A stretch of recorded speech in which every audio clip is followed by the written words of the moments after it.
On one side of Chicago, visiting heads of state are being whisked around the city in limousines. But on the city's south side, gun violence is claiming young black lives on an almost nightly basis.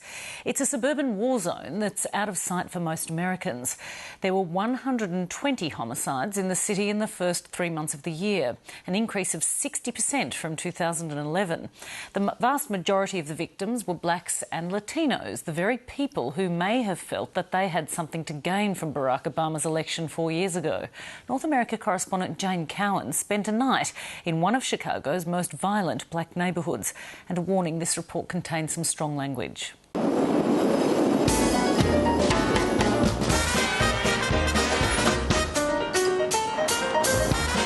Chicago, the city of big shoulders, of jazz, blues, big money and backroom deals. A skyline full of stunning architecture and water views. The place Barack Obama still calls home and where he rose to the top.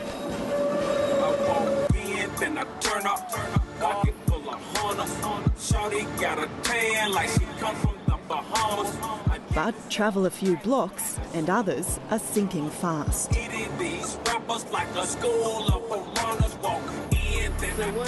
This is Inglewood on Chicago's south side, where young men travel in packs and murder is more than a lyric on the radio.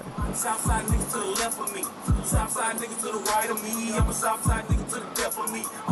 This the murder capital right here, baby, of the world. Man, it's Murder City, you heard me? Murder City. Chi-town, man. Black on black crime, niggas killing each other. You know what I'm saying? So we gotta do what we gotta do to survive. Here, homicide is the leading cause of death for young black men. A surge in gun violence has seen more than 100 people killed in the past 3 months.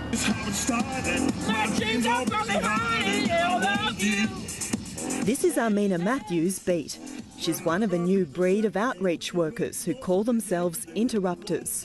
It's pretty fierce, you know, instead of the guy or a girl, you know, saying, okay, I got beat up on the playground, they come back with a gun and shoot. How you doing? And they're coming back, you know that. That's crazy, man. Recruited from the street life, her job is to detect trouble brewing and use her street cred to stop conflict before it erupts. She doesn't always make it in time. What ended up happening was, I think, like 2 gentlemen ran up in the restaurant and just shot the guys. It was spontaneous.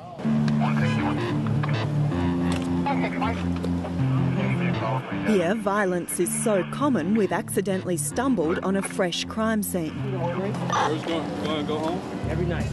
1 man is dead, 4 others critical.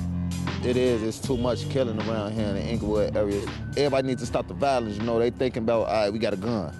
We can get this over real quick, boom. It's senseless. Somebody needs to put an end to it. It need to be justice. It's time for us to raise our kids. Now our kids losing their fathers and stuff. And their uncles. How hot is this situation here? This is fucked up. This is hot. Dangerously hot. That at any given time that people don't care about the police and will come and shoot back, thinking that they're shooting at the ones that just did the shooting. So it's hot. It's hot. In the next 6 hours, another man is killed and 7 more wounded in 3 other attacks. I need you all to be careful out here. Get in, okay? You know go to the store and come back. Okay. Go home. Take them to the store and get back in the house. Okay? You all know what just happened, right? So they're shooting at anybody. So go to the store and come back home.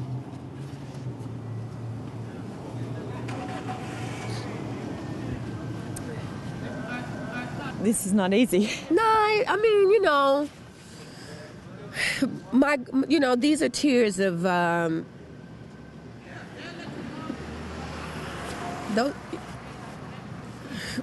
you know, 9 times out of 10 when there is a shooting like this, there's innocent people, like that young brother, you can tell that he had some emotional and mental issues, and he's being, you know, chaperoned by a 10 and 9-year-old. And if they come back and retaliate, they're out here. Just because you're broke or you don't have a job, that does not give you a license to kill people. Tio Hardman grew up rough in the Chicago projects, and after mediating his way out of a hit on his own life, he began recruiting ex-gang members to try to do the same for others. You know, they go to bed thinking about who they're going to shoot tomorrow. The mindset is, I need to get rid of this person. I don't just need to hurt them, I need to eliminate them from the face of the earth. What's going on is you had a mindset, I need to control the 10 blocks around my house. Instead of me being an NFL quarterback, instead of me becoming a doctor, I need to become a street thug so that I can show people that I have some power and I'm the man. How many of you all know someone at your school or your block or in your family that's ever been shot before? In the hood, life skills take on a whole new dimension. Devon, you heard Keyshawn, right? Yeah. Called your mother a whore. So how you gonna have that conversation with Keyshawn? If it was your mama, you wouldn't want nobody to say nothing about your mama, and you don't know how my mama is. So, okay, please don't say nothing about my mama. Now tell me this: how would you have handled that if we were not all sitting here? What would you have done? I would have bust up off of it. Boy, you better apologize, boy. No, hold on, wait a minute. Did you want an apology at first? Because these kids are really getting numb to the fact that they see death so much. And we're primarily living in the inner city of Chicago, maybe the equivalent of 40 years ago when some people came back from Vietnam. That much violence and that much murder around them on a daily basis has to be detrimental to their psyche, and we really want to do something about that. When you see scenes like this on the streets of Barack Obama's hometown, you have to wonder whether the first black president's been able to do much for the African-American community. But the forces driving this violence existed long before Barack Obama, and the people here don't blame him. He's trying to fix something that's been happening for years on years on years. You know, not one person can fix it, but he started.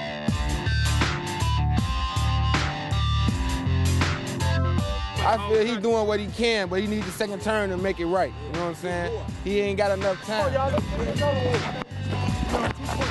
Is he the kind of leader that you hoped he would be? I mean, not hoped he would be, but he's good enough.